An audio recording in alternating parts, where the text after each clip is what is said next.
नमस्कार साथियों, मैं अनीता श्रीवास्तव आपका हार्दिक अभिनंदन करती हूँ। श्रीमद् वाल्मीकि रामायण में आज का प्रसंग है सुकेश के पुत्र माल्यवान, सुमाली और माली की संतानों का वर्णन।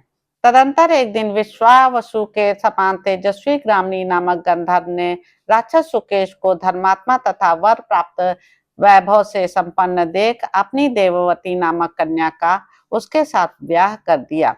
वह कन्या दूसरी लक्ष्मी के समान दिव्य रूप और यौवन से सुशोभित एवं तीनों लोकों में विख्यात थी। धर्मात्मा ग्रामणी ने राक्षसों की मूर्तिमती राजलक्ष्मी के समान देववती का हाथ सुकेश के हाथ में दे दिया।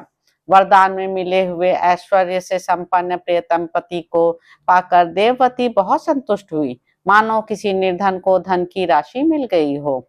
जैसे अंजन नामक दिग्गज से उत्पन्न कोई महान गज किसी हथनी के साथ शोभा पा रहा हो, उसी तरह वह राक्षस गंधर्व कन्या देववती के साथ रहकर अधिक शोभा पाने लगा।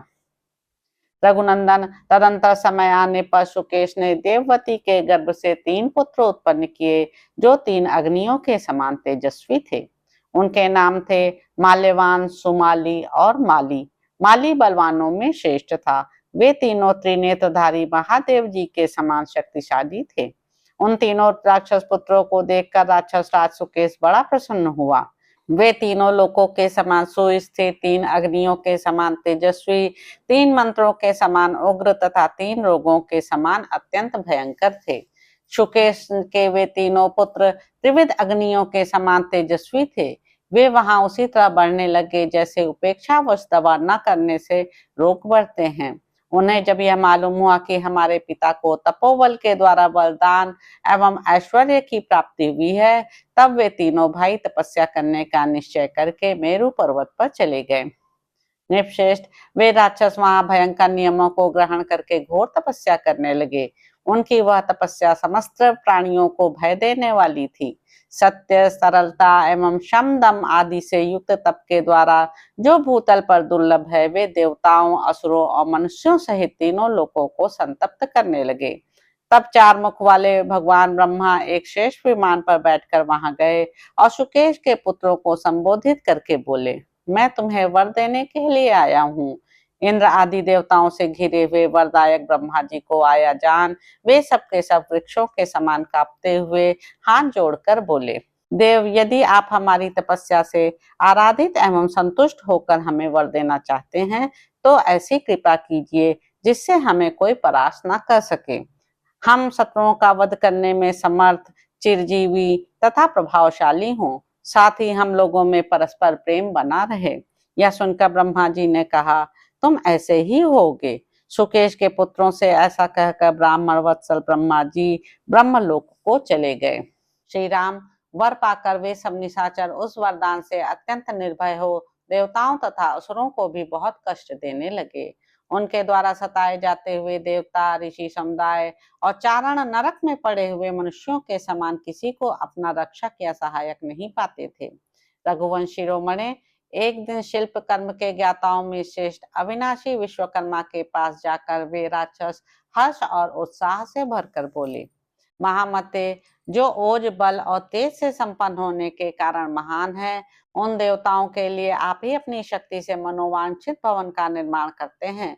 अतः हमारे लिए भी आप हिमालय, मेरु अथवा मंदराचल पर चलकर भगवान शंकर के दिव्य भवन की भांति एक विशाल निवास स्थान का निर्माण कीजिए। यह सुनकर महाबाहु विश्वकर्मा ने उन राक्षसों को एक ऐसे निवास स्थान का पता बताया जो इंद्र की अमरावती को भी लज्जित करने वाला था।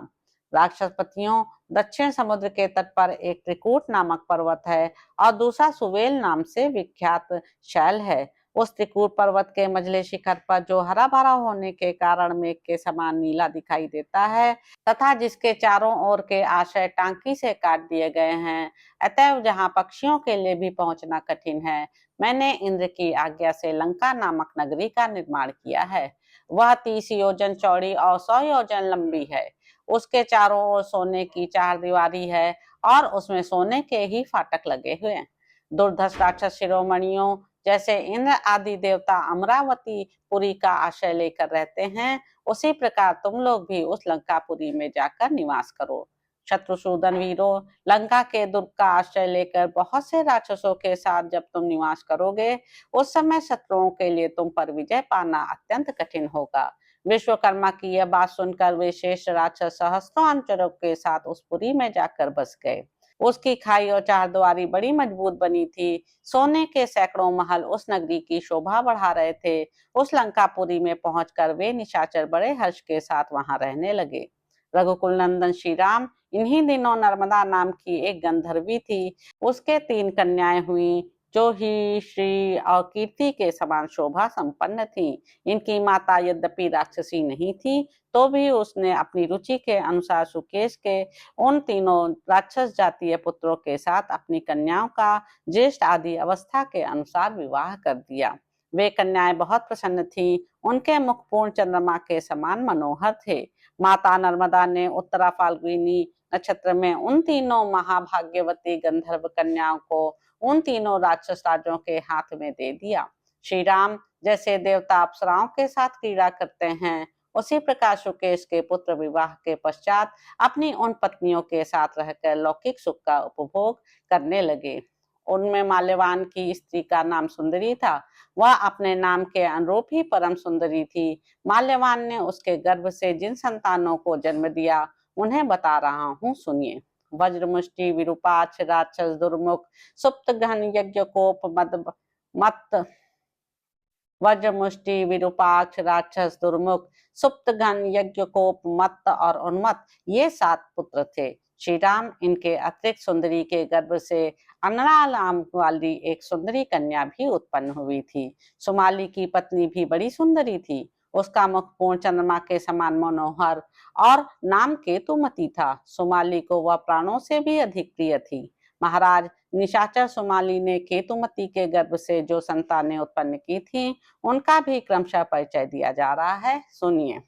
प्रहस्त, अकंपन, विकट, कालिका मुख, धूमाक्ष, दंड, महाबली, सुपार्श, संघादि, प्रघस्त तथा राक्षस भास्कर ये सुमाली के पुत्र थे। और राका, पुष्पुत, कटका, कैक्सी और कुंभिनी सी ये 4 पवित्र मुस्कान वाली उसकी कन्याएं थीं। ये सब सुमाली की संतानें बताई गई हैं।